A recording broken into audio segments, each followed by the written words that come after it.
Hey, Eamonn, Homebrewed, Damien Gerard Studios. You got me at a good time, let's go. Hey guys, we're down here at Damien Gerard Studios in West Gosford today. It's where the magic of Homebrewed Studio Sessions happens. I'm really sweaty. Let's get inside the air conditioning. Come on. Now, this is the man behind a lot of the magic. Of course, when we record these videos, it's getting mixed, recorded, mastered. Marshall Cullen is one of the men doing that, and he runs his studio here. So, Marshall, how are you? I'm pretty good, mate. Do you want to give us a bit of a tour around? Yeah, absolutely. Well, you've come in through the loading dock, so that's how most bands come in with their drums and guitars and amps, whatever they need to bring in, and there's tons and tons of parking out there, which is fantastic. And this space that you've walked into is the main recording space. So this is the live, what we call the live room. And the design of it is actually a live end, dead end. So they call it a leady room. So the live end, you can see it's got all this fancy wood diffusers, they're called. So this end's a bit liver, a bit brighter. So drums and things and strings are really good down that end.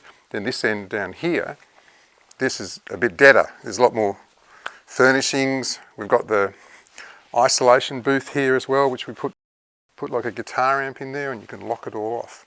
So the whole idea is certain instruments need a little bit of life added and other instruments need to be absorbed and quieter, so that way you can balance up. It's also a good spot to put someone that's annoying you as well, Oh, I imagine. Look, the assistants end up in there all the time. We can move through into here, into the sort of, this is what we call the backline room. So you can already see the start of all these classic old gear. Some beautiful old acoustic instruments there. There's even an acoustic bass guitar there. Yeah, it must be said, Damien Gerard Studios, on top of such a gorgeous room, and I mean, it shows up in the videos that we've done here, the history of instruments and equipment they have here is second to none. And everyone that we've been with that's walked through these doors that even remotely knows what they're looking at is like, oh my God. Lucky for Cam and I, we have no idea what we're looking at. But it's, a really, really rich history of equipment. Yeah, true. I mean, there's three of my namesakes there, three Marshall amplifiers, dating from the 70s onwards. There's even an orange Marshall, which is quite a unusual piece from the 1970s. There's a full PA here, all these black boxes, so people can do little live gigs in here too, which has worked really well with an audience. This is another classic old thing. It's a Roland JC 120, which was very famous in the 80s. Everyone used those in the 80s. And then there's Drum World too. There's close to four separate drum kits in here now. This old guy, this is an old Ludwig, same era as Ringo. That's like a 1962. And some of the rest of it's out there, we'll see that in a minute. But there's a rock kit and there's the Ludwig kit. There's a more bluesy kind of 70s sounding kit as well. And lots of different snare drums. So people can change the flavour of the snare drum flavour as well. Different tones for different reasons. Then in here, the guitar room. Some of them are out of the racks, but an absolute ton of classic vintage guitars, Fenders, Gibsons, Guilds, precision basses, they're a famous thing. The same Gibson Johnny Cash would have played, those kind of things. There's a Hofner, which is like the Beatles bass. All those just classic instruments you've been seeing on all those music videos forever, really.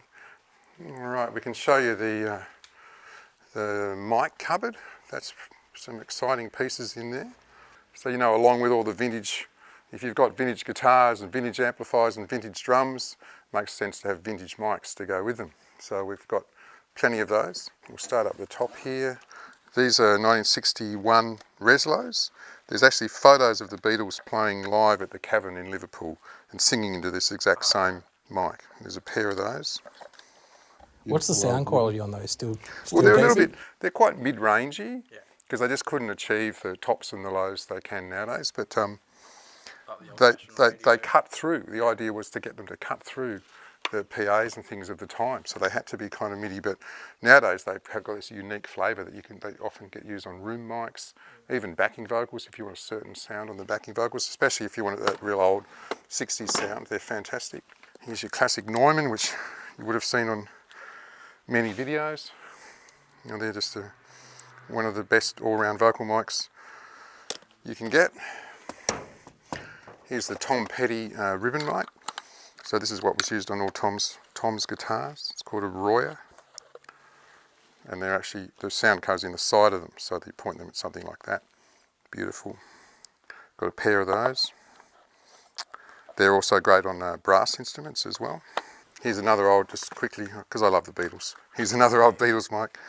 That's called a D19. So on a lot of the old Beatles photos, you would see them in around Ringo's kit, and they use them on harmonica and acoustic guitar as well. It's quite fascinating, like the different usages for the microphones. You've got specific ones for drums, amps, obviously vocal mics are very different. Yeah. In very layman's terms, can you explain the difference? Well, what happened with mics, I mean, people making mics back in the day, they wanted a mic that did everything. But I think with manufacturing techniques and different sorts of things they use for different diaphragms and transformers, just certain mics ended up being better for certain things. So someone at one point discovered that this mic, oh, that sounds great on the kick drum, and another one worked, oh, that sounds great on the snare. And it's just how things progressed with the history of microphones. And then the microphone manufacturers would cotton on and go, oh, look, people are using that one on the bass drum. Let's do a new advanced version and tell them it's a bass drum mic. So it was a bit of both, the engineers leading the pack, but then the mic manufacturers would do some more research, then they'd jump up. So the fascinating history of mics, really. This is the vocal mic Stevie Nicks used for most of her vocals in Fleetwood Mac. Sennheiser 441. But these days, it's more commonly used probably as a bottom snare mic. It's a great, under the snare drum, it just sounds fantastic. So you completely disregard everything I just said about the microphones having different uses for different things, because vocal mics are now snare drum mics. Yeah, well, they can be, yeah. That's what I was talking about with the Beatles kick drum mic, that old guy. And that was probably designed with bass of some kind in mind, but maybe it started out as on a double bass or something, and then someone worked out, oh, well, let's try it on a bass drum. Yeah. Then we get to the big guns down here, and they're more expensive as we go down, pretty much in a way. These are fantastic. There's a pair of these. They're called a 414, again AKG, made in Austria, and these are from the early 60s as well. There's been many versions of these ever since. I use these live with the Hoodoo Gurus for overhead mics, but there's nothing like these original ones. Probably the materials they used, the components inside, they'll never be recreated. So they're just like a classic mic. How many of these microphones are getting use in a recording session, or are most of them probably sort of just... Depending on the session, that'd be maybe almost half empty if it's a big session. Yeah. Someone like Winterbourne, when they did the album in here, that was definitely half empty because we had different little setups all around the room. So they're definitely not just for show and storage, they're definitely still in use today. Absolutely. Now we get to the real big guys. That's called a 47. It's a Wagner 47, which is basically a remodeled Neumann 47. So they've been around a long, long time. You see photos of Frank Sinatra and people singing to this. And this is made by a guy that worked at the Neumann factory, Gunther Wagner, who's like the microphone expert in Australia, and he goes back and forth to Germany. So he's got his own range of these using all the original components, but because he's redone them, they don't have, scratchy sounds or anything like that with them. They're really beautiful, pristine, clear sounds. And this is a true original. Nothing's been done to it. We were lucky to find this. This is even older. This is a late 50s. It's an M49. And Neumann again, and they've come out with various copies of this, but nothing like this. It runs on tubes. That's its big tube power supply there.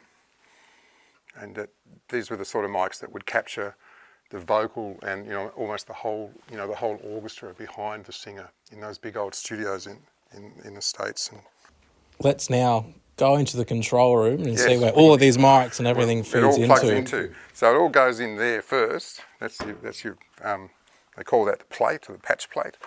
That's where it all sort of starts, all the signals, and it all comes out on that side and feeds into those channels around the wall, and then ends up coming into the console here, this is an SSL, a solid state logic console, which are again a famous thing since the late 70s, early 80s. So the SSL brand is known for many famous albums being recorded and mixed through them. There was a a way of doing things with the big studios around the world where they'd have a NEAV console designed by Rupert NEAV, famous, electrical engineer in the UK. And then so they'd record everything on the NEAV, which was just that little bit warmer, and they'd mix everything on the SSL, which was a little bit clearer and cleaner. And it also had, before Pro Tools, these actually had moving faders. So you could program the whole mix and you'd sit back, and they called it flying faders, and these faders would fly around automatically. I feel like I've seen videos of something like that happening. Exactly. So these SSL were the pioneers of being able to do that. They don't need to do it anymore. So these newer consoles, they don't have the flying faders, but they've still got the same classic EQ and compression and everything that the older boards have, and then everyone does the automation part on the screen. But of course, in the old days, all we had was that. That was the computer. 24 channels, stick a roll of tape on it, and so you had to work out other ways to do all your fader moves. So that's where the automation process came from. So how many different inputs are there on this? This has got, it's 32 times 2, so you've got 64 faders on there, right? So one row of 32, another row of 32. These are your masters.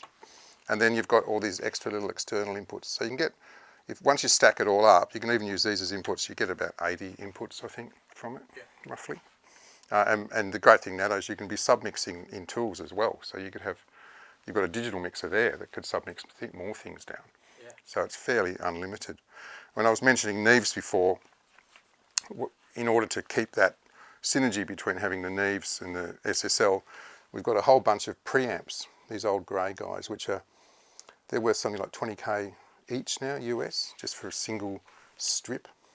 So back in the day, that little strip would have looked like that on a NEAV console, times 32 times. So nowadays, people pull them out of the consoles, rack them up, and sell them for a fortune because of the sound of them. So we've got 10 channels of that, which is more than enough that you need for tracking and making all of that work. And that was one of the things we found in the US. So some of this stuff actually is running on 110 volts rather than 240. So we've got two sets of transformers underneath it, especially these old tube guys. These are the oldest things in here. They came out in 1959, and they're still, we just had them all refurbished and fixed up. Still working perfectly. They came from Festival Studios in Sydney, and they're a microphone preamp, tube preamp. So that's that patch plate we saw. The first thing the mic needs to do comes in here and needs to be preamped to make it loud enough to record. So that's one set of preamps, and every single red knob on top of that is another preamp. And those NEAV guys, that's the same with them. And nowadays it all comes into there, pops into the computer, and then comes back again so you can hear it. That's a sort of very basic how it works. It doesn't look basic. Yeah. The good thing is you realise it's the same channel, it's the same, once you know how to work one row, it's 32 times the same. Yeah. How do you know what input's going into which? Obviously you put the microphones in. Yeah, so I think he's wired up, he's marked it here, see, so we've got mic 1, 2 and 3, so an MC, that must be me, then he's got you guys are 1 and 2, so he's got them on those 3 faders, and that means that they'll pop up on Pro Tools on 4, 5 and 6, so he'll have them on there. Yeah.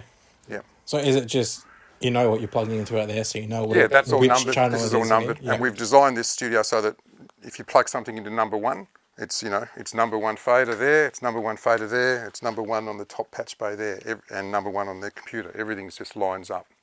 Whereas in the old days, because of only having 24 tracks of tape, that was much more complicated because you saw everything was limited down and you couldn't just expand out. You couldn't go 1 to 64, you had to go 1 to 24 and then sort of start again. It was trickier. So digital's made that simpler. It's a tuned room. I guess that's the other thing to be clear about. That's what all this stuff's about. So the room's actually been acoustically, tuned so that it's a really good flat response, which means that there's not like too much bottom end in one part or too much highs or not enough, so that wherever you walk in the room, it sounds pretty much the same, which is really important when obviously you want to know that you're getting a true sound of whatever you're putting a microphone on. So that's really important. And of course, using professional, studio speakers makes a big difference. to that. And we've even got these little guys over the back. So when we're mixing something, you pop it through those, and that way you get an idea of what it's going to sound like through someone's television or the radio, for example. Right, these are the considerations of a music studio, I guess. It's not just how it sounds in here, it's how it's going to sound out all the various formats. It's got to be able to translate, that's right. Yeah, right. Yeah. Yeah, I mean, you could just put it through these big speakers and turn it up really loud and everything sounds amazing, but that's not necessarily, how it's going to be out in the world. And nowadays, often when we're mixing, we'll check things on earbuds and just take it out to the car, put it on the car as well. So, and that's not as important when you're just recording, but as soon as you're mixing, that's the final thing, when you're combining all the different things you've recorded into just a left and right for someone to play at home or on Spotify or whatever. That's where you've got to sort of be checking on different speakers and on headphones and on earbuds just to make sure that it's going to translate out into the world. Yeah, so it's the magic behind the music. It's not just as simple as coming in and laying down a track. There's a whole range of tools used to translate that into the end product there. Yeah, absolutely. And then the other key element is the person behind the desk. You can have as much fancy gear as you like, but someone has to know how to drive it. So it's like, you want someone that knows how to fly a 747. That's the kind of guy you want behind one of these. Well, the plane won't crash if you're at Damien Gerard Studios. We can guarantee that. Yeah, that level of experience is really key. Because plenty of people can learn how to just work Pro Tools on a computer, because you can do that on an online course. But day after day, sitting behind one of those things, hearing all the different sounds and working with, every genre you can think of, from folk to metal to electronic, and everything in between. So okay, it's this sort of genre, so I use this sort of mic on the vocal and this, those sorts of things. A computer can't teach you that. A lot of it's your own experience and what's worked previously for you. So when we're talking about our young guys, we're saying, well, Murray's a brilliant engineer already. He just needs more hours on the desk. It's all about the hours on the desk and in the room and experiencing different sorts of musicians and different sorts of instruments. We had weird medieval instruments in here with Steve Kilby through COVID. Strange things called hurdy-gurdies and lyres, ancient instruments. So working out, trying like 5 or 6 different mics and different spaces in the room to try and work out how the hell to make the thing sound sort of true and natural. And this is, again, when artists talk about being in a studio from 6 a.m. to 10 p.m. in one night, and you think, just for one track. But this is what we're talking about, isn't it? This is multiple different mics, and this is, I suppose, why a studio like this, having the range of equipment that you do, that also comes across all the eras, means that you can design a sound and achieve just what the artist wants between the equipment and everything else that you have to offer.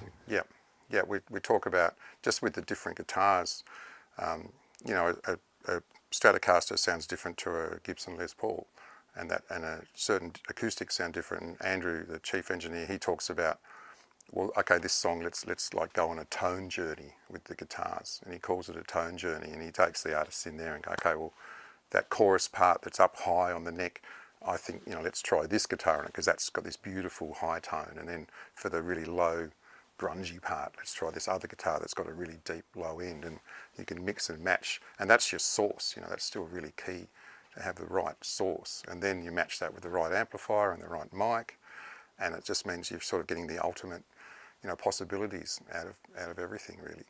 It's such an amazing process, and for those who don't know, who wouldn't, when we first envisioned Homebrewed Studio Sessions, we thought, we'll be able to get 3-4 bands in a day, just smash them out. Did not happen that way. We learnt very quickly that there's a lot of time that needs doing, and a lot of things that need to be set up, and obviously the proof's in the pudding. Absolutely. A lot of the time is also the musicians getting used to the room and feeling comfortable in the space and how it sounds in their headphones, if they're using headphones. That I don't think we needed to for that, but even that, they had to get used to the sound coming through their monitor wedges, and that all takes time, because ultimately you want the best possible for performance. So if the guy's playing a little bit uncomfortable or a little bit hurried and rushed, it's just not going to be the best possible performance. So it's all about, comfortable, relaxing, chilled out surroundings, so that maximum creativity can happen and the best possible performance from everybody. Fantastic. Now, are there any other special rooms that we need to see here at Damien Gerard Studios? There's some pretty cool stuff in the artist lounge. We'll go in there. That's where the bands hang out when they're waiting while we're setting up or whatever. Yeah, so everyone gets to sign the wall, and you can see some of the, the Hoodoo Gurus, the church. Ben Gillies is on there from Silverchair. Even Sophie Monk's on there because she's been here doing voiceovers for Channel 9. So we get this, that's great for bands. So they get this great feeling of these other people that have been here before them. And locals, NEAV and Winterbourne making an Winterbourne making an appearance on there as well. Yeah, that's right. Lots of locals and lots of Sydney guys. There's something about creativity. You can't really. It's not something you can put on a spreadsheet and define. It's all about feel and vibe, and we've been doing this so long. We've just found, these are the little things that just sort of add the right touch that people seem to like. Yeah. Well, there's literally decades and decades of experience within yourself and the people that work here, and also decades of development in the equipment. It's quite a collection that you've amassed here. This is what sets Damien Gerard apart, right? There's not too much comparable in terms of the history that we've just seen. No, we're definitely one of the oldest still going because we started in the early 80s. And I think 301 definitely predates us, and not many others. I mean, Phil Punch, certainly his Electric Avenue rooms have been going since the 70s, but off the top of my head I can't think of many others that are still around. Even Melbourne, they've sort of come and gone. Sing Sing's gone now, I think. It's a fantastic space. Marshall, thank you so much for showing us around. Love it. Hope you've enjoyed it too. I mean, we just are like kids in candy stores when we come in here, and we don't even play music. Despite what we may tell you. So it's really a special place. So if you do want to record something, you know where to go. Thanks, guys. Fantastic. Great to have you here. Really good.